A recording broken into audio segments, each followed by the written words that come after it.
Muy buenas, espero se encuentren muy bien. Mi nombre es Emanuel Peña y yo les voy a explicar sobre el riesgo financiero, ¿ok? Y sus tipos. Empecemos con qué es un riesgo financiero. Un riesgo financiero es la probabilidad de que suceda un gran evento que tenga consecuencias financieras negativas en la parte organizacional u empresarial. El riesgo de financiero cabe destacar que siempre está unida a la parte de finanzas corporativas. ¿Okay? Ya dicho esto, empecemos con los tipos de riesgos financieros. Empezando con el primero, que es riesgo de crédito. En mi opinión, este es el más importante que hay porque este afecta al activo principal. El riesgo de crédito determina cuando alguna de las partes del contrato de financiación no tiene la solvencia necesaria para realizar los pagos acordados o cuando su capacidad económica es inestable para tal efecto. ¿Okay? El segundo es el riesgo de mercado, que sucede debido a las variaciones imprevistas de los precios de los instrumentos de la negociación. Así de simple. La tercera es riesgo de tasas de interés, que es producido por la no correspondencia en el monto y en el vencimiento de activos, pasivos y rubros fuera del balance. El cuarto es el riesgo de liquidez o fondeo. Este se produce a consecuencia de continuas pérdidas de cartera que deterioran el capital de trabajo. ¿Okay? Un crecimiento desmesurado de las obligaciones también puede conducir al riesgo de pérdida de liquidez. Así que hay que tener mucho cuidado con esto. El siguiente es el riesgo de cambio. Se origina en las fluctuaciones del valor de las monedas. Bueno, las economías de los países en vías de desarrollo, tales como el nuestro, Venezuela, no están libres de que crezca la brecha comercial o de balanza de pago, por desgracia. La consecuencia normal es la devaluación del tipo de cambio, algo que estamos viendo aquí, y que afectará elevando el valor de los créditos otorgados en dólares. Esto puede resultar en impagables por los deudores si su actividad económica genera ingresos en moneda nacional. Esa es la situación que ahorita estamos viviendo aquí, un riesgo. Así que vamos con el siguiente, que es con riesgo de insuficiencia patrimonial. Okay. Cuando las instituciones no tienen el tamaño, esto sucede cuando las instituciones no tienen el tamaño de capital adecuado para el nivel de sus operaciones corregidas para su riesgo. Así de simple. ¿Okay? Vamos con el siguiente, que es el riesgo de endeudamiento y estructura de pasivo. ¿Okay? Este consiste en no contar con las fuentes de recursos adecuados por el tipo de activos que los objetivos corporativos señalen. Esto influye en el no poder mantener niveles de liquidez adecuados y recursos al menor costo posible. El otro riesgo que existe es el riesgo de gestión operativa, si no me equivoco. Esta es la posibilidad de ocurrencia de pérdidas financieras por diferencias o fallas en los procesos internos, en la tecnología de información, en las personas o por ocurrencias de eventos externos adversos. Okay. El último es el riesgo legal. Este se puede producir a consecuencia de los cambios legales o de las normas de un país, que puede poner en desventaja a una institución frente a otras. Okay.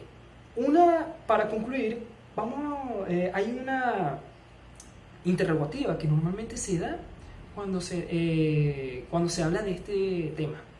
Es si se puede disminuir el riesgo financiero. La respuesta es un sí, y aquí están las formas de cómo minimizarlo. La primera es evaluando la rentabilidad de la herramienta o empresa en la que se pretende invertir, ya que a mayor información es menor el riesgo de toma de decisiones sobre impulsos.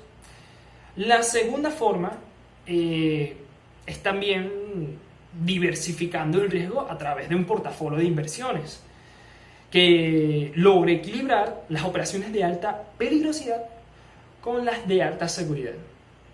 Y la tercera es, es con el uso de productos derivados y futuros. Que esto nos puede ayudar a fijar precios de compra y venta de activos financieros y puede protegernos de fenómenos variados causados por volatilidades de carencia de productos, inflación o incluso la flotabilidad. ¿Okay? Esta es toda mi exposición, espero que les haya gustado. Gracias. Buenos días, mi nombre es Fabiana Oropesa y hoy les voy a hablar sobre el riesgo de mercado. De acuerdo con el autor Pedrosa, un autor de la página Economipedia, la cual es una página que se dedica a funcionar como diccionario de términos usados en economía, él establece que el término riesgo de mercado hace referencia a la posibilidad de variaciones en el precio y posición de los activos de una empresa. Es decir, que el riesgo de mercado se refiere a las posibilidades de pérdida en nuestros activos. Por ejemplo, si una empresa venezolana desea invertir en una empresa en el exterior, pero no estudia los riesgos de mercado, puede sufrir una pérdida por el riesgo de tipo de cambio de interés, el cual va englobada dentro del riesgo de mercado. Entonces, decimos que el riesgo de mercado engloba otros tipos de riesgos que se clasifican dentro de este mismo, como son el riesgo en la variación de los precios de mercancía, algo que vemos constantemente en Venezuela, ¿verdad? Por ejemplo, cuando una persona va a un proveedor y entonces adquiere una cantidad de artículos a cierto precio, pero la otra semana, cuando va nuevamente a adquirir esta misma cantidad de artículos, ya no es el mismo precio. El siguiente es el riesgo de variaciones en las acciones. Luego tenemos el riesgo de tipo de cambio de interés, como el ejemplo que vimos anteriormente. También nos encontramos con el riesgo en el cambio de la moneda extranjera, algo que también nos enfrentamos bastante los venezolanos hoy en día, porque nosotros generalmente nos guiamos con las páginas con las que comparamos el precio del bolívar con respecto al dólar. Y también tenemos el riesgo en la posición y la aceptación del producto.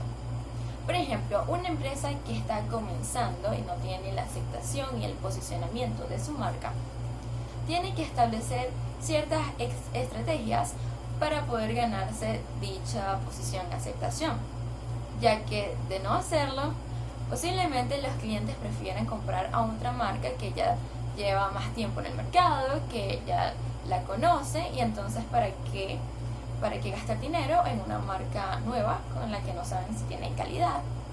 Entonces, lo que podría hacer esta empresa nueva es tratar de enfocarse en la publicidad para así ganarse el reconocimiento, aparte de, claro, de la calidad de su producto, y tal vez comenzar bajando los precios para que estén más económicos que los de su competencia, y así poco a poco ir escalando hasta que el público finalmente prefiera comprar esta marca que las marcas que ya tenían más tiempo. Por ejemplo, la marca Xiaomi, la marca de teléfonos, al principio las personas no confiaban en ella porque preferían irse por algo más seguro. Por ejemplo, Samsung, que ya tiene muchísimos años en el mercado y todo el mundo lo conoce. Pero poco a poco esta marca, aunque era mucho más económica, también se ganó el reconocimiento por establecer productos de buena calidad. Entonces podemos decir que el riesgo de mercado nos habla sobre las causas que pueden afectar nuestras ventas, nuestras cotizaciones, nuestros activos, debido a las fluctuaciones y las varianzas en el mercado. Ahora, ¿cómo nos podemos enfrentar al riesgo de mercado? Como dije anteriormente, tendríamos que establecer estrategias, porque cada situación es diferente y amerita medidas diferentes, pero podemos armarnos con un plan de contingencia que nos ayude a enfrentarnos al riesgo de mercado. De esta manera, tener herramientas que nos ayuden con este tipo de situaciones. Riesgo de liquidez. Antes de entender qué es el riesgo de liquidez, necesitamos entender qué es la liquidez, y esta es la capacidad o la habilidad de los activos de convertirse en dinero en un corto periodo de tiempo sin perder su precio original. Ahora bien, ¿qué son los activos? Estos son bienes que pueden ser negociados o comercializados en un mercado organizado y ordenado. Ahora bien, teniendo en cuenta esto, nos damos cuenta que es sumamente importante y necesaria la liquidez en un país o en todas las organizaciones, ya que esto nos ayuda a evaluar la disponibilidad de nuestros bienes o activos que van a ser transformados en dinero en un corto periodo de tiempo sin perder su precio. Esto se convierte en una herramienta de interés. ¿Por qué? Y es que si tenemos un exceso de liquidez o una falta de liquidez, esto conlleva diferentes inconvenientes en la empresa. Una falta de liquidez es cuando no tenemos los recursos necesarios para afrontar un problema o una situación, y un exceso de liquidez es cuando tenemos los recursos necesarios pero estos son distribuidos de manera incorrecta. Ambos, ya sea de manera directa o indirecta, afectan el mejoramiento de una empresa y por ende esto afecta la competitividad de esta. Ahora bien, vamos a lo que es el riesgo de liquidez, y esto se trata de las posibles pérdidas que se tienen debido a la dificultad para comprar o vender un activo o un bien que no ha sido o no ha tenido una modificación sensible del precio. Esto se da casi siempre en los activos poco negociados, es decir, los activos poco líquidos, como por ejemplo el mercado inmobiliario. Vamos a poner un ejemplo. Cuando nosotros tenemos o vamos a vender o vamos a comprar una casa, esto es un activo poco líquido, ya que en inmobiliaria se considera un activo poco líquido a un bien que no es muy negociado en el mercado. Por ejemplo, una casa, cuando la vamos a comprar o vender, tenemos claro que la casa solamente se negocia una vez y luego ya no se vuelve a negociar en décadas. Y es por esto que se convierte en un activo poco líquido, porque no es negociado frecuentemente en el mercado. Si tomamos en cuenta o tomamos este ejemplo de la casa, el riesgo de liquidez ocurre cuando queremos vender esa casa, pero al ser un activo poco líquido, o sea, un activo que no ha sido muy negociado en el mercado, no vamos a tener muchas personas o muchos clientes interesados en comprarla, y esto nos va a llegar posiblemente a tener que bajar el precio establecido de la casa para que puedan llegar más personas y poder vender el activo. Esto casi siempre termina en que vendemos la casa en un precio inferior al que habíamos puesto al principio, por eso mismo, para poder vender el activo al final. Esto es básicamente lo que es el riesgo de liquidez en una empresa. Gracias. Hola, mi nombre es Lubrasca Pineda y yo les voy a hablar sobre el riesgo operativo y el riesgo de crédito. Riesgo operativo. Los riesgos operativos son aquellas acciones que pueden provocar mermas económicas en una empresa o flujo de trabajo con activos, que son ocasionados por influencias humanas erróneas, procesos que no fueron correctamente supervisados, fallas o mal uso de los sistemas inteligentes o cuestiones externas que se salieron de control o que no fueron atendidas en el debido tiempo. Sistema de riesgo operativo. El sistema de administración del riesgo operativo puede definirse como el conjunto de elementos tales como políticas, procedimientos, documentación, estructura organizacional, registro de eventos de riesgo operativos, órganos de control, plan de continuidad, plataforma tecnológica, divulgación de información y capacitación, mediante las cuales las compañías se identifican, miden, controlan y monitorean el riesgo operativo. Las compañías, para una adecuada gestión de sus riesgos, deberían implementar diferentes sistemas de administración de riesgos para lograr los objetivos propuestos. Los factores de riesgos. Los siguientes son los principales factores que son fuente de riesgo operativo: recursos humanos, procesos internos, tecnología de la información y eventos externos. Riesgo de créditos. El riesgo de crédito se define como la posibilidad de sufrir pérdidas financieras. Esto debido al incumplimiento de las obligaciones de pago mediante un contrato. El riesgo de crédito supone una variación en los resultados financieros de un activo financiero o una cartera de inversión tras la quiebra o impago de una empresa. Por lo tanto, es una forma de medir la probabilidad que tiene un deudor frente a un acreedor de cumplir con sus obligaciones de pago, ya sea durante la vida del activo financiero o vencimiento.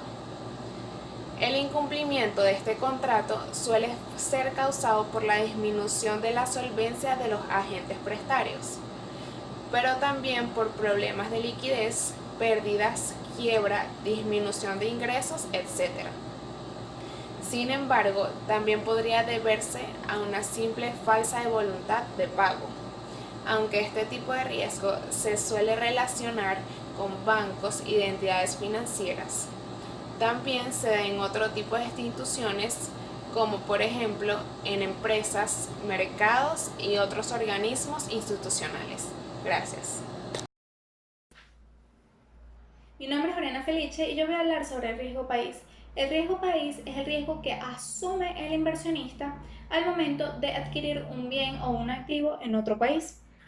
Esto afecta enormemente la inversión extranjera, puesto a que los inversionistas eligen en qué momento, cómo y dónde van a hacer la inversión para generar mayores ingresos, porque por supuesto nadie va a invertir para perder. Entonces, ellos tienen que a juro ver el riesgo país, que es la probabilidad también que tiene el Estado de pagar sus deudas y sus obligaciones en un tiempo establecido. Esto quiere decir que si lo pagan después o lo pagan, no vale. O sea, cambia el nivel de riesgo, ¿no?